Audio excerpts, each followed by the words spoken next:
días, hermanos. Una alegría volver a vernos y deseando de que pueda seguir siendo así en forma ininterrumpida y que el Señor nos libre y nos guarde en medio de estas circunstancias que nos tocan. Y el mensaje que tenemos para compartir hoy se titula Con la mejor raíz, el mejor fruto, y su propósito es impulsarnos a andar en vida nueva y en vida santa, bien unidos, bien agarrados a Cristo, como vamos a ver. Uno de las cosas que aprendí con mi abuelo, hombre de campo, tenía que ver con una planta de la que él me hablaba, que después, años después, ya con la ayuda de internet me puse a buscar, bastante interesante, un pequeño arbusto, que se llama naranjo espinoso, que es un árbol que viene del norte de China. Le dicen naranjo porque da una especie de naranjita, fea, amarga, incomible, apenas puede servir a veces para hacer algún tipo de mermelada, alguna cosa así, pero es bastante desagradable. No sirve como fruta cruda y tampoco, a pesar que se llama naranjo espinoso, ese árbol, trifoliata es el nombre científico, a pesar de que se llama así, además tiene hoja caduca, no es como los naranjos, los limoneros, los cítricos propiamente, el género cítrico, que sí que tiene una hoja perenne que dura todo el año. Llega al frío y se le caen todas las hojas. Entonces decimos, bueno, una planta así tan rústica, da una fruta fea, que casi ni se puede comer, las hojas no le duran todo el año, las florcitas que dan no son gran cosa, ¿para qué sirve desde el punto de vista de la agricultura y de la botánica? Y en realidad es muy importante, porque la mayoría de los cítricos que nosotros comemos, desde limones, naranjas, mandarinas, y todas las cruzas que hay en el medio, todas esas combinaciones que tenemos de esos cítricos y que son tan importantes, el naranjo espinoso sirve de portainjerto, o sea, pone la raíz y el tronco y arriba generalmente es donde se le injerta el gajo, la yema es el nombre correcto botánico, es una parte que se puede reproducir, del limonero, del naranjo, del mandarino, lo que sea, se pone arriba el naranjo espinoso a través de un proceso y ahí empieza a crecer. ¿Qué pasa? Porque el naranjo espinoso, como viene de un mal clima, resiste muy bien las heladas, incluso hasta puede resistir la nieve. De vez en cuando puede resistir la nieve. Es resistente a un montón de enfermedades y plagas que sí se agarra el limonero, el naranjo, común y corriente. Entonces lo que se hace generalmente se planta este árbol, crece fuerte, rústico, y después se hace una operación en una época del año, con los debidos cuidados y todo un procedimiento, para ponerle arriba el gajito de limonero, lo que sea, y entonces ahí sí crece el frutal fuerte. Si bien no se mezclan el material genético de los dos árboles, sí se unen, son compatibles, empieza a fluir la savia para arriba, el oxígeno, en fin, todo el proceso, y además se fortalece. Generalmente la fruta, cuando un cítrico está plantado arriba de un naranjo espinoso, lo que hace es de que viene con más jugo, más resistente, más grande viene la fruta, porque justamente es una buena raíz que está nutriendo lo que está más arriba. Entonces, ese es el resultado que tenemos. Es más, el naranjo espinoso es re importante porque hay algunas de las cruzas de los cítricos que nosotros probamos con todos esos nombres que tienen, mandarina no sé cuánto, naranja no sé cuánto, algunos de ellos son híbridos o casi híbridos. Ya no se pueden reproducir por la cruza que hicieron, no se pueden reproducir por sí mismos. Entonces es necesario naranjo espinoso para poder propagarlo a través del injerto, es la forma de irlo reproduciendo y no por semilla común, porque o no tiene semilla o esas semillitas que tiene vos se las plantás, las pones en la tierra y no te va a salir nada porque ya tuvo tanta cruza que ya no sirve como una planta común y corriente. Ahora, el injerto no es nada fácil hacer el injerto, aparte que tiene un procedimiento cuidadoso, es algo traumático para las dos partes, para el pobre naranjo espinoso, por supuesto, y también para el limonero. Vamos a quedarnos con el limonero de todos los cítricos, ¿no?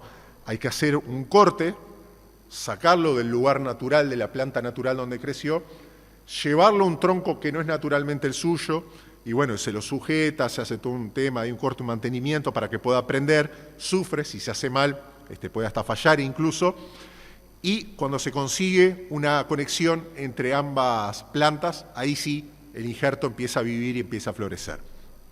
Ahora, la idea del injerto, la idea de las plantas en general, la utiliza Pablo más de una vez en su carta más famosa, en la Epístola a los Romanos, explicando qué es lo que pasa, parte del proceso del hombre cuando es salvado del pecado y cuando es rescatado por Dios.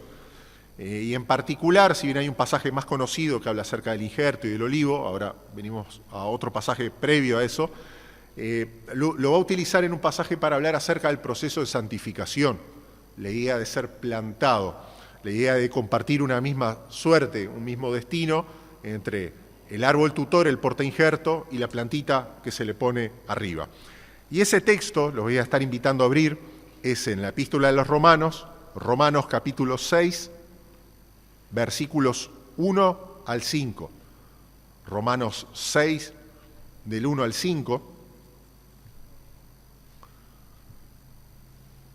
que en este pasaje Pablo venía hablando acerca de cómo cuando el pecado estaba saturando todo en el mundo y todo estaba lleno de pecado y empapado de pecado y estaba tocando fondo, como decimos nosotros, entonces fue la gracia de Dios la que permitió, Marcelo, no se escucha del fondo. Le damos más potencia. Ahí, excelente. Ahí, para arriba, muy bien. Me comunican por señales que anduvo bien. Gracias. Y él estaba comentando justamente de que en ese momento en que el mundo se llenó de pecado, fue cuando aparece la gracia de Dios, la gracia y el favor inmerecido de Dios, lo que Dios nos da y no merecemos, y a través de Jesucristo. Entonces, justamente lo vemos a Dios obrando con su gracia poderosa, irresistible, obrando en forma particular en la vida de las personas, y a veces justamente las personas a veces que pueden parecer que están perdidas, pero parecen por fuera un poquito más correctas, a veces son las más duras al Evangelio, mientras que otro que pasó de todo, anduvo en todo, vivió las consecuencias de todo, a veces es el que la gracia de Dios le resplandece de otra manera en el rostro y hay otra diferencia y ocurre otra cosa. Eso, abunda el pecado, abunda la gracia, es lo que estaba hablando Pablo. Y hablando de eso, claro, la gente se plantea algunas dudas. Bueno, ¿cómo eso es de la gracia de Dios entonces? Ya que la idea de la gracia es bastante resistida de por sí. ¿Qué es eso de que yo no tengo que poner nada de mí? O sea, no tengo que poner nada de mí para salvarme. ¿Qué significa eso? No me cierra y además es medio peligrosa la idea. Porque si las personas le decimos que todo por gracia, como que van a tener ganas de pecar más, ¿no? O sea, no van a tener algo que los asuste para no estar pecando. Y bueno, y eso mismo es lo que aborda Pablo en este pasaje, en Romanos 6, versos 1 al 5, que dice así: ¿qué pues diremos? ¿Permaneceremos en el pecado para que abunde la gracia? De ninguna manera, porque los que hemos muerto al pecado, ¿cómo viviremos todavía en él? ¿Ignoran que todos los que fuimos bautizados en Cristo Jesús, fuimos bautizados en su muerte? Pues, por el bautismo, fuimos sepultados juntamente con él en la muerte, para que así como Cristo fue resucitado de entre los muertos por la gloria del Padre, así también nosotros andemos en novedad de vida. Porque así como hemos sido identificados con Él en la semejanza de su muerte, también lo seremos en la semejanza de su resurrección. Va de nuevo. ¿Qué pues diremos? ¿Permaneceremos en el pecado para que abunde la gracia? De ninguna manera, porque los que hemos muerto al pecado, ¿cómo viviremos todavía en él? ¿Ignoran que todos los que fuimos bautizados en Cristo Jesús, fuimos bautizados en su muerte? Pues por el bautismo fuimos sepultados juntamente con él en la muerte, para que así como Cristo fue resucitado de entre los muertos por la gloria del Padre, así también nosotros andemos en novedad de vida. Porque así como hemos sido plantados con él en la semejanza de su muerte, también lo seremos en la semejanza de su resurrección. En esta reflexión, Pablo entonces nos confronta con tres aspectos de la santificación, o tres cosas que constituyen la santificación. ¿Qué es la santificación según Pablo en este pasaje? En primer lugar, vamos a ver que la santificación es desarraigo. En segundo lugar, vamos a ver que la santificación es unirse y soldarse con el buen árbol. Y en tercer lugar, la santificación es esperar con Cristo a que venga la primavera. Ahora vamos a ver toda esta ilustración, cómo se conecta. Lo primero, la santificación es desarraigo, es corte, es separación. Pregunta él, bueno, frente a la cuestión esta que uno se plantea, bueno, entonces, ¿qué quedamos? ¿El cristiano peca, no peca, es una persona que peca? ¿Qué es lo que define al cristiano? ¿Cuál es su relación con el pecado? ¿Qué pasa con el pecado? Y este es uno de esos tantos pasajes que nos hace revisar esa expresión que no es que esté mal, pero a veces la usamos media rápida, la usamos media suelta. Los creyentes. Yo soy pecador. Está bien. Sí, soy pecador. Soy pecador, sos pecador. Está bien. Cuidado con la expresión. Acá vamos a ver, sobre todo en las cartas de Juan, vemos de que no es tan así, no es tan simple. Pregunta entonces Pablo, dice, bueno, ¿cuál es la relación con el pecado entonces ahora? Si estamos en la gracia, tenemos el perdón de Dios, tenemos la misericordia de Él. Cristo pagó por todos nuestros pecados, no solo los que hicimos hasta el momento que nos convertimos, sino también los que iban a ser futuros. Bueno, ¿cuál es la relación con el pecado? Y pregunta Pablo entonces en el verso 1, ¿qué diremos entonces? ¿Vamos a permanecer en el pecado para que abunde la gracia? ¿Vamos a permanecer? Y ahí está la primera palabra clave, vamos a quedarnos en el pecado. En el pecado, repasemos por obvio que es todo lo que desagrada a Dios. Dios mismo define lo que es pecado por todo lo que a Él le desagrada o todo lo que es contrario a lo que Él en forma positiva enseña. Dios manda una dirección, todo lo que va en la otra dirección es pecado. Paul Tripp, un consejero cristiano, escribe, dice, hacer lo correcto no es natural para nosotros. El pecado nos hace egoístas, nos hace pensar que somos justos, hace que confiemos en nuestra propia sabiduría, hace que queramos escribir nuestras propias reglas, nos hace resistentes a la crítica y el cambio, hace que nuestros ojos y corazones divaguen. El pecado hace que anhelemos más las cosas materiales que la provisión espiritual. El pecado hace que apreciemos más el placer que el carácter. En nuestra búsqueda de ser dioses, el pecado hace que nos olvidemos de Dios. Nos reduce a ladrones de gloria, tomando para nosotros mismos la gloria que le pertenece a Dios. Todo esto significa que el pecado causa que nosotros sobrepasemos una y otra vez en pensamientos, en deseos, en palabras y hechos los límites que Dios ha establecido. Ahora, parte del proceso del cristiano, del momento que él se convierte, nace de nuevo y tiene una serie de bendiciones o aspectos de cosas que pasaron todas juntas en su salvación, una de ellas es el proceso de santificación, que es santificado en ese momento, pero es algo que sigue, a diferencia de otras cosas de la salvación que son en ese momento y ya está. Esto sigue y es un proceso que sigue toda la vida. La santificación es el proceso por el cual nosotros nos vamos apartando cada vez más del mundo, de la carne, o sea, de lo rebelde contra Dios, del mundo, de lo que está organizado y ordenado contra Dios. Nos vamos apartando del reino de Satanás y las tinieblas y nos vamos acercando más a Dios, al ir siendo transformados de adentro hacia afuera, ir cambiando todo nuestro ser y obviamente todo lo que hacemos. Eso es la santificación. Ahora, a la pregunta que se hace Pablo, dice, ¿permaneceremos en el pecado? ¿Nos vamos para que abunde la gracia? Contesta él mismo, en ese diálogo solo, en el verso 2, dice, de ninguna manera vamos a permanecer. Porque los que hemos muerto al pecado, y ahora después lo va a aclarar eso más adelante, ¿cómo viviremos todavía en él? Y acá hay dos palabras claves en esos dos primeros versículos. Permanecer en el pecado y vivir en el pecado, que son casi sinónimos, no es la misma palabra en el original, pero está dándole la misma idea. Y eso es lo que está diciendo en definitiva. Lo que distingue al cristiano, que fue alcanzado por la superabundante gracia de Dios, es que no permanece en el pecado, no se queda viviendo en el pecado. ¿Hay pecado a la vuelta? ¿Hay pecado? ¿Vamos a volver a pecar después como creyentes? Claro, va a pasar. Una teoría que proponía Calvino es que la ley del pecado en nosotros es quebrada. Es como una fortaleza del enemigo que recibió una bomba, un cañonazo, destrozada, voló en pedazos. pero Dios deja las ruinas ahí, como un recordatorio de su gracia, y a veces sí, podemos tropezar en esos cascotes de piedra que quedaron ahí, podemos estar tropezando o peor, podemos quedarnos morando en ese lugar, viviendo ahí entre medio de esas ruinas, ahí entre esos pedazos de piedra tirados, nos quedamos viviendo en ese lugar. Con realidad ya fue quebrado por el poder de Dios, pero nos quedamos viviendo todavía.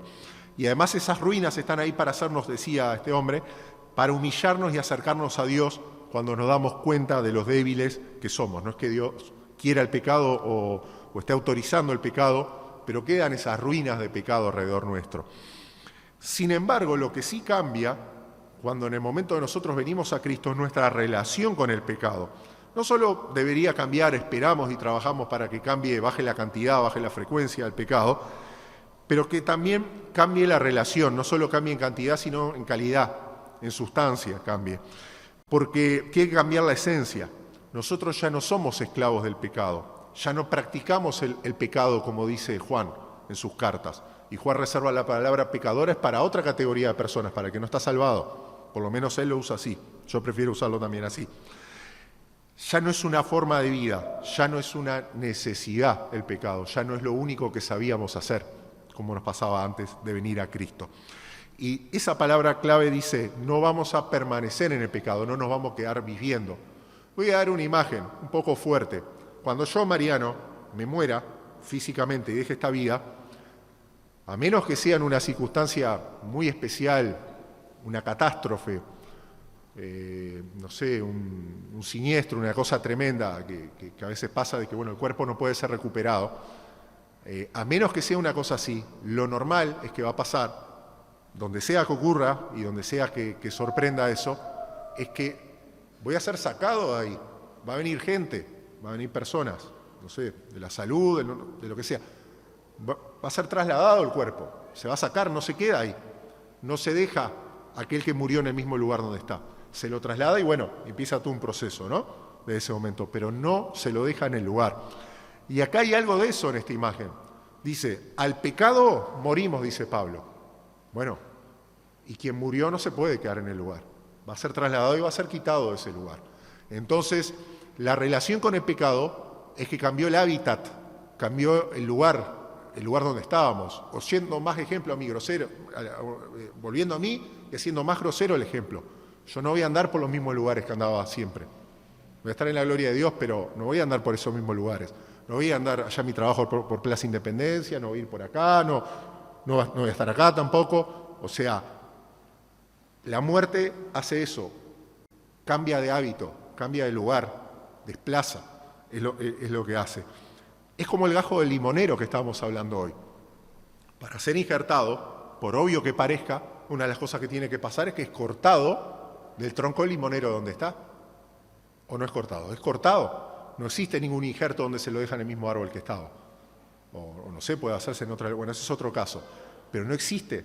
Se corta y se saca de ese lugar también. Y al ser desarraigado, sale de su ambiente. Si nosotros le pudiéramos preguntar al gajo del limonero si le gustaría ser injertado, sin saber de qué estamos hablando, nos va a decir que no, un no gigante, va a decir, pero si este es mi limonero, yo soy parte del limonero, yo soy del limonero, yo pertenezco al limonero, este es el lugar donde crecí, acá prendido en esta parte del tronco, es donde yo salí, donde estoy dando fruto, estamos bárbaros acá, aunque no ve que se viene una peste, no ve que se viene una helada, piensa que está bárbaro. El Señor entonces también, como experto agricultor, una imagen que aparece por ejemplo en Juan capítulo 15, de Jesús como agricultor, que no se utiliza mucho pero aparece, con mano cuidadosa y con mano amorosa, sin destruir al gajo, hace ese corte con cuidado y nos va a separar de nuestra vieja vida. Entonces ya no vamos a permanecer ahí agarrados del pecado, no vamos a estar en el pecado, no vamos a estar en el mismo lugar. Eso es parte de la santificación entonces, es desarraigo, es corte, es venir hasta acá, se hizo un corte con un objeto afilado y se trasladó. Una operación que hace Cristo, no se la hace el hombre a sí mismo y no se la hacemos nosotros acá en la iglesia, cuidado. Pero sí es necesario, sí es una marca del cristiano, sí es una marca de santificación. La santificación es corte. En la santificación vamos a perder savia, por no decir otra cosa. En la santificación vamos a sentir el filo. Va a haber una parte corte, no es solo corte, vienen otras cosas ahora, pero el corte está. Tenemos que entenderlo así, porque si al primer movimiento que sentimos de la sierra empezamos a gritar, de eso se trata la santificación. El Señor viene y corta de cosas. Estábamos hablando el otro día en una clase del seminario vinculada justo dentro del marco del tema orden y disciplina eclesiástico, tema no simpático pero necesario, acerca de un problema que ocurre en muchas iglesias con cristianos reconocidos dentro de la iglesia, con miembros, con personas bautizadas que, por ejemplo, están en una relación de concubinato. Y gracias a Dios, dentro de todos los que estamos discutiendo, profesor y compañeros, estamos bastante uniformes en la opinión ahí, pero sabíamos que estaba pasando por ahí. Y bueno, y siempre vienen las discusiones del caso excepcional, ¿y qué pasa si esto, y qué pasa si lo otro, y qué pasa si lo otro, y un montón de explicaciones, ¿qué pasa con lo otro? Bárbaro. Y un aspecto al que llegamos que es importante es, ¿cuál es la esencia, más allá de todas las discusiones de cómo podría ser en este caso y cómo me podría ayudar el Señor? ¿Cuál es la esencia, en definitiva, de seguir a Cristo? ¿De qué se trata cuando yo estoy siguiendo a Cristo? Se trata, en definitiva, de tomar la cruz y de seguirle. Tomo mi cruz y le sigo y camino con Él.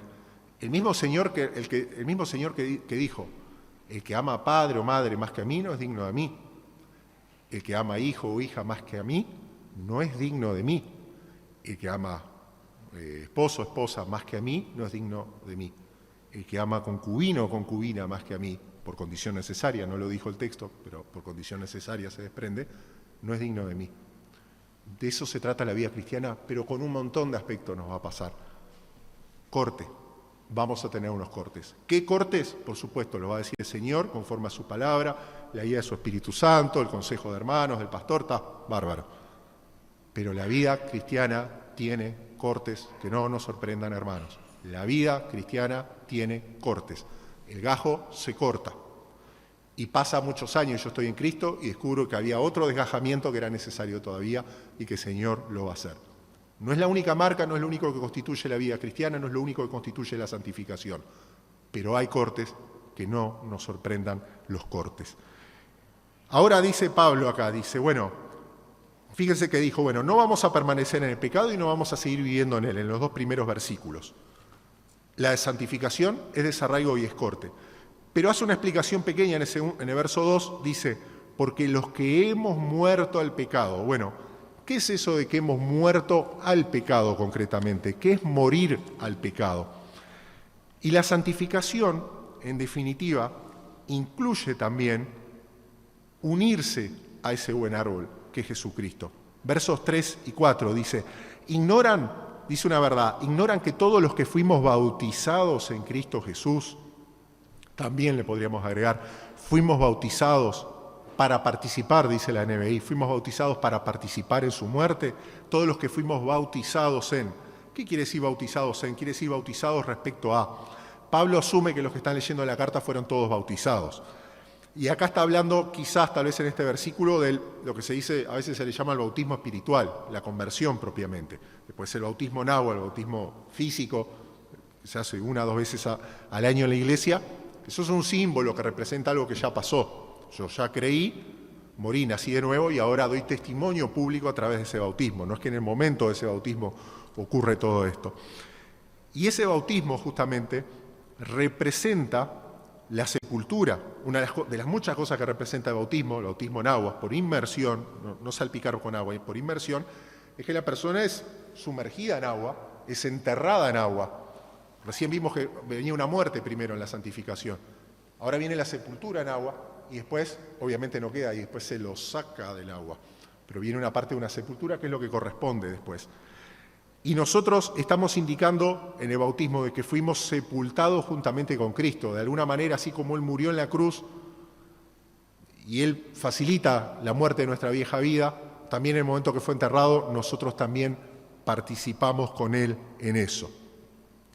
Nos convenía tener la muerte de Cristo, participar en la muerte de Cristo, no nuestra propia muerte natural, que estamos bajo la ira de Dios, sino en la muerte de Cristo justamente, que es para salvación, la muerte del justo y de aquel que fue sin pecado.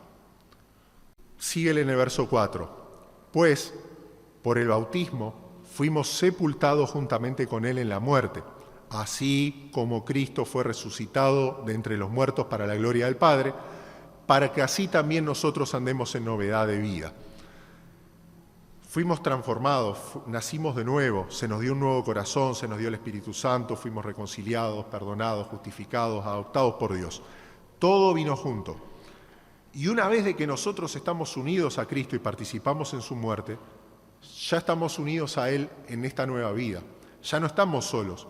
Ya ahora estamos unidos al buen naranjo, al naranjo espinoso. Ya no somos el limonero suelto que está ahí, aguanta la helada, viene la peste, viene el pulgón, viene lo que sea y se lo come. Ahora estamos sujetos al buen árbol, el que tiene la verdadera savia, el que tiene la vida, el que Él soporta las inclemencias del frío, el mal tiempo, el invierno. Justamente nos unimos con Cristo para sobrevivir el invierno de esta vida. Es una de las bendiciones que tenemos. Y estando unidos con Él, participamos de su rica savia, como dice Pablo en otro pasaje, hablando de otro árbol. Dice, todo lo que está en nuestra vida ahora empieza a tener propósito y tiene dirección. Es más, nos hacemos un solo árbol, parte de un solo árbol junto con muchos otros, con Él, de una sola familia. Ya estamos cuidados, estamos preservados por siempre con Cristo. Cuando estamos con Él, justamente, el poder de Cristo obró en nuestra vida y en el momento que empezamos a recibir esa savia de Él y esa vida abundante, se empieza a transformar nuestra vida, va cambiando nuestros deseos. Y más si nosotros estamos abiertos a esa savia, a través de la oración, a través de la guía de Él, a través de perseverar en la palabra de Dios, a través de ir buscando en oración todos los días de cómo el Señor nos va a ir cambiando. No es que nos estamos santificando para llegar al cielo, no, como somos salvos estamos en un proceso de santificación. Pero la santificación es una marca justamente del cristiano, es una señal del cristiano. Dice Paul Tripp, en otra parte dice, cada momento de obediencia es una evidencia y una celebración de que la gracia de Dios no solamente perdona, también rescata. Pero no solo rescata, sino que también transforma. Ahora que estamos con Cristo, ya no tenemos nada que ver con el limonero viejo, ni con las pestes, ni con los bichos que le caminaban arriba, ni que estaba ahí, con el frío, con las hojas marchitas. Ahora que estamos en Cristo, estamos plantados en el buen árbol, si realmente creímos en Él. Y así es como podemos andar, como dice al final de este versículo, en el verso 4, para que andemos en novedad de vida, o andemos en vida nueva, dicen otras versiones. Porque justamente somos llamados ahora en el Señor a andar de otra manera. A veces se cita justamente para algunas cosas en 2 Corintios 5 o Gálatas, nosotros somos nueva criatura. Amén, gloria a Dios, claro que somos nueva criatura en Cristo. Pero este pasaje nos explica de que el nueva criatura tiene que ver sobre todo, y eso sobre todo una prueba que hemos tenido, sobre todo tenemos creyentes nuevos y no tan nuevos tampoco, de que vemos que las circunstancias a veces no salen según nosotros como lo esperábamos. Bueno, pero nueva criatura no significa de que todas las circunstancias alrededor nuestro van a cambiar. Es más, podemos seguir con circunstancias y situaciones y cosas que venían arrastradas de antes de conocer a Cristo.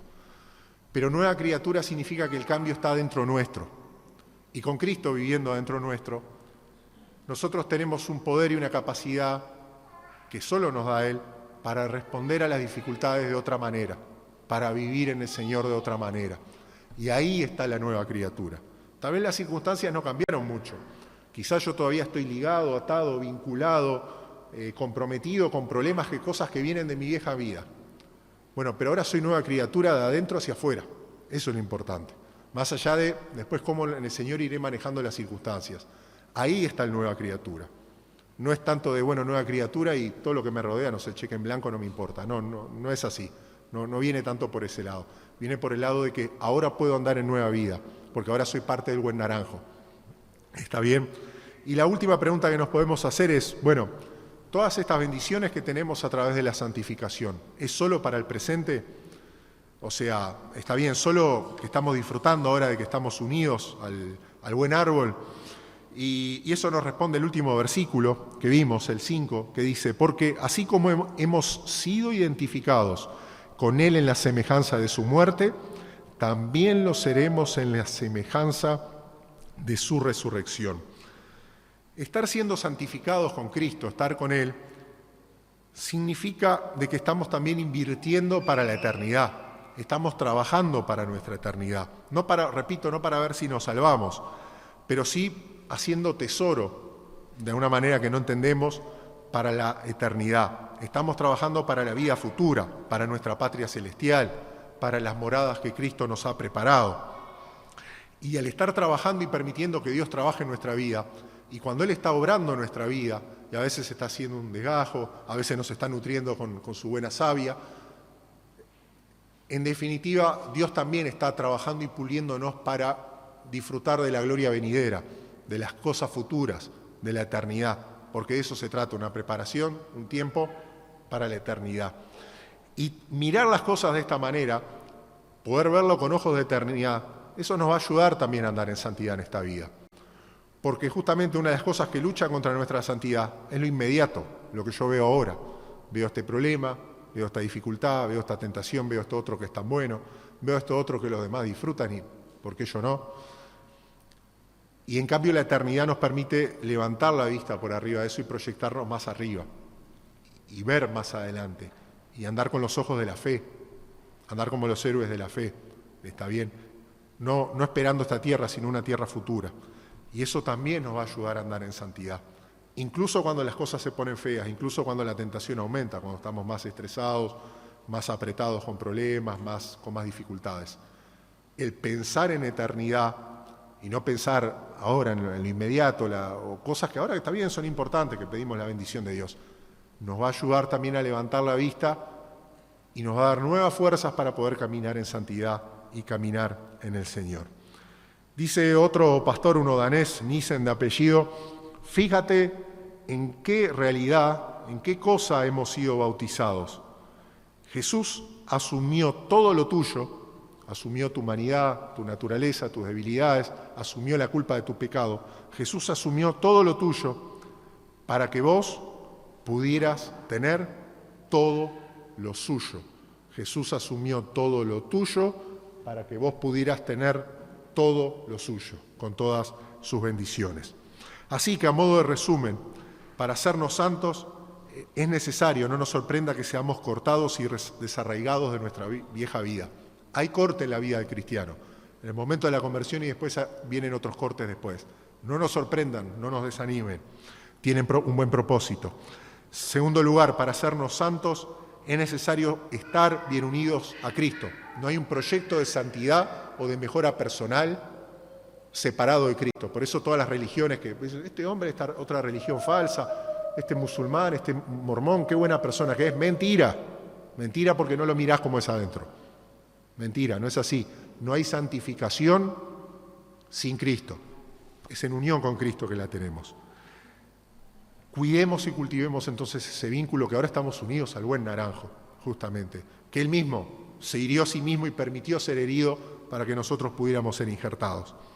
Y por último, recordémonos que para sernos santos necesitamos mirar con esperanza y con fe hacia adelante, hacia el futuro, hacia las gloriosas promesas del Señor, para cultivar todo ese fruto del Espíritu Santo, toda esa mansedumbre que nos va a hacer herederos de la tierra y de todas las promesas de Cristo, para poder andar por fe y no por vista, para que tengamos justamente esa fe en la patria celestial. Y acordémonos que en nuestra debilidad tenemos buen abogado con Cristo y nos podemos acercar al trono de gracia siempre para pedir su auxilio, su perdón y su limpieza.